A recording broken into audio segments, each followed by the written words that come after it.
What's up everyone, my name is Jared and this video is called Seated Beliefs, the Trivium, and Alchemy. And this video is going to be an introduction into some holistic knowledge, and I'm basically going to, it's an introduction into alchemy, which I'm going to explain toward the end, but for now I'm basically just going to go over the trivium method and how it works, and then later in this video I'm going to talk about using the trivium method to address seated beliefs. So here we go. First, general grammar, Aristotelian logic, and classic rhetoric comprise the first three rule-based subjects of the 7 liberal arts and sciences. As these disciplines are learned and practiced together, they form the overarching symbiotic system for establishing clarity and consistency of personal thought called the trivium. And the trivium is basically these 3 steps that are how our brains acquire information, perceive the world, and then gets turned into behavior. So the first step is the grammar step, and this is the step I'm going to be talking about the most, but first I'm just going to go over these 3 steps. So the general grammar answers the questions of who, what, where, and when of a subject. This is the discovering and ordering facts of reality, which compromises basic systematic knowledge. Then, after the information has been acquired, it is processed in the logic step, and this answers the why of a subject. This is for developing the faculty of reason and establishing valid, non-contradictory relationships between facts, which is systematic understanding. And then, once it has been processed and understood, then you have how. It answers the how of a subject, which is how you're going to apply this into action and how this can be applied into new behavior. Okay, or it's classical rhetoric, or it's called wisdom, or it is the output stage. It is applying knowledge and understanding. Expressively comprises wisdom, or in other words, it is systematically usable knowledge and understanding. So usable knowledge and understanding, the application, the behavior that outputs from what has first been taken in and processed. So in case anybody is wondering, everybody basically uses this method without ever coming across the trivium method. It's part of how our brains work. But just like how the scientific method is a methodology in which to understand empirical reality, this is also a method in which allows us to understand how our brain learns. And by understanding this method, you can take control of your grammar and no longer be ruled by it. Meaning that once you understand that you really only understand what you have taken in, not what you have been told, but what you have acquired and processed is what you actually know, not what you have been told is not what you know. This method was supposed to be taught to us when we were 5 years old, but it wasn't. We were given a standardized education. This method basically allows you to start the process of re-educating yourself, and questioning everything that you've been told, basically, and applying the trivium method to it. So basically, this method is pretty basic, and you can actually get a way better explanation here on this video.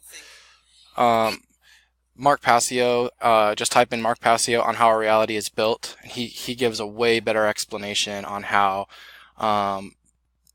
available information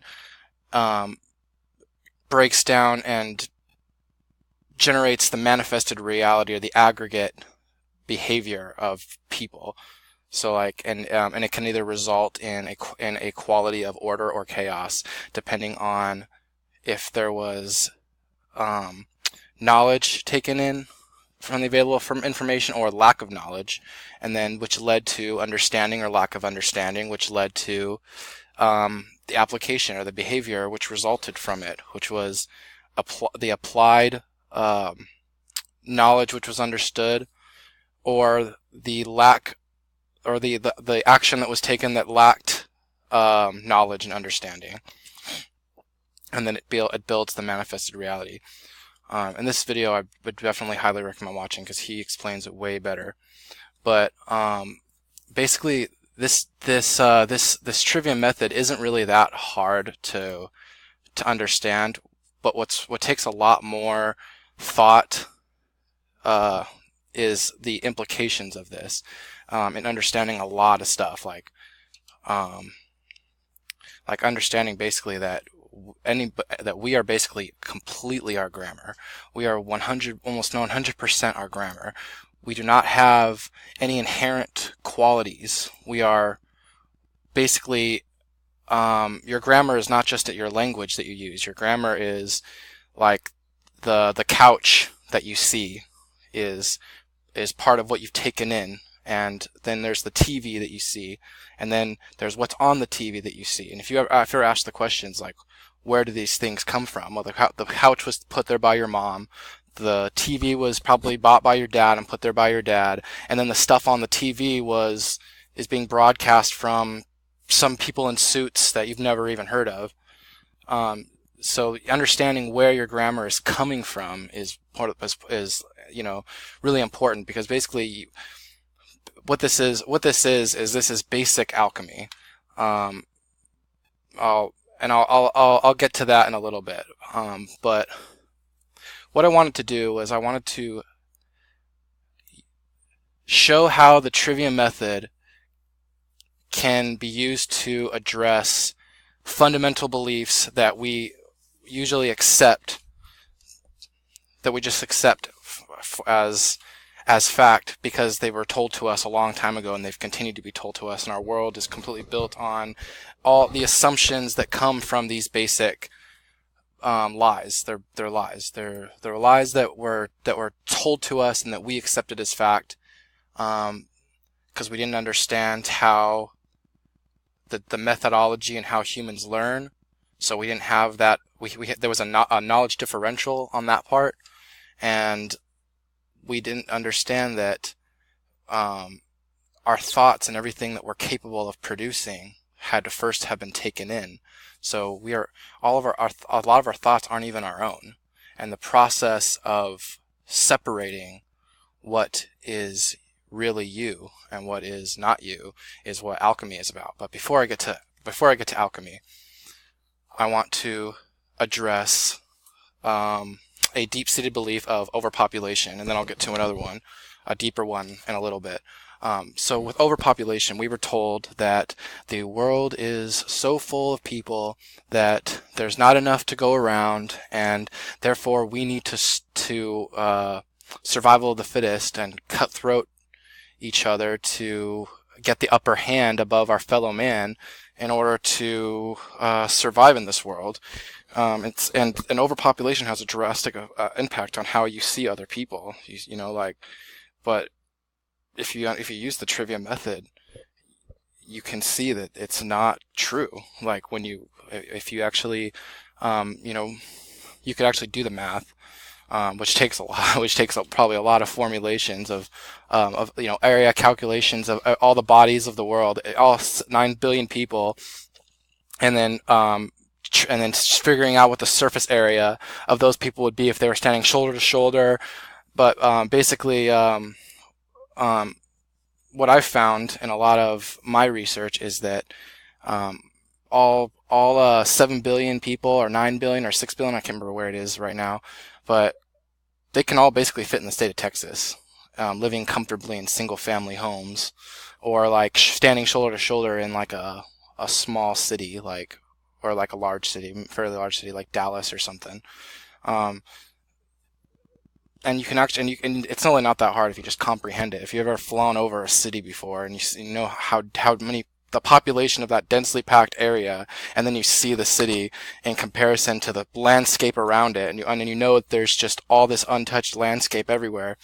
It's not about like we're not actually like over and yeah, and then the argument would be that we're not overpopulated by surface area. We're overpopulated because we're consuming the Earth's resources at such an unsustainable, I can't say unsustainable, at such an unsustainable rate that eventually the world is, we're going to run out, but that's a lie too, because that's based on the way that we're using the resources, and also the rate in which it is right now, which is not fixed. It can accelerate, and it can also decrease, depending on what we do right now. All these estimations of where things are going based on the rate that they're going right now is not necessarily a set in stone destination, because at any time that rate could change. So yeah, like we could use alternative energies, and we could use our resources better, and we could allocate them locally, and there's all kinds of things that we could do to better use our resources better. And it's not that hard to see that in a technological abundance of today, that scarcity hardly really exists anymore. So like basically, like once you start realizing the lie of overpopulation, and that most of the science and the facts put out you usually come from paid scientists, from people like the Council on Foreign Relations or the Bill and Melinda Gates Foundation or some shit, and then look at the kind of stuff that they're fucking teaching kids in school, like Common Core. If you actually look into what Common Core is, if you actually look at the curriculum and how it's changed over the last 100 years. I think it was like 1963 that Latin and Greek was removed from standard education, and Latin and Greek allows us to understand the roots of words, and like the etymological meanings of words, so that they can't be changed. If we understand what the etymological roots of words are, you can't change the meaning of that word just because you use a different way. The knowledge of what the etymological roots mean are still would still be in the mind of anybody who was trying to be deceived. So let me pause this for a minute to gather my thoughts. Okay, I'm back. So basically, what I'm basically trying to say is that, or I'm trying to communicate, is this idea that the seated belief of overpopulation, just that one belief, justified and led to so much other beliefs. And by addressing the fundamental seated belief of overpopulation, it shatters all the other beliefs that were based upon that initial belief. So like all these other beliefs, that come from this idea that there's not enough to go around, and that we're overpopulating, and then all the justifications and all the bullshit that come it's not that you don't need to address this issue or that issue. All you need to address is that one fundamental issue of the belief in overpopulation, which wasn't true, and then it just shows it shatters the illusion on all the everything that came after that, everything that was based on the assumption of that. Okay, so now I want to move on to a deeper seated belief than overpopulation, the belief in original sin, and that's what I'm going to talk about for a minute.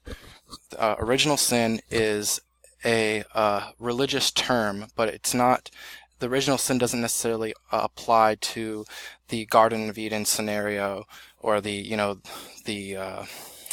sin of Cain and all that. The original sin is basically the belief that humans are born inherently flawed and violent, or inherently primitive and violent, and both Christians and believers in Darwinian evolution both hold this as a fundamental belief. Shit, I'm running up to 15 minutes already. Fuck. Well, I'm not going to be able to get to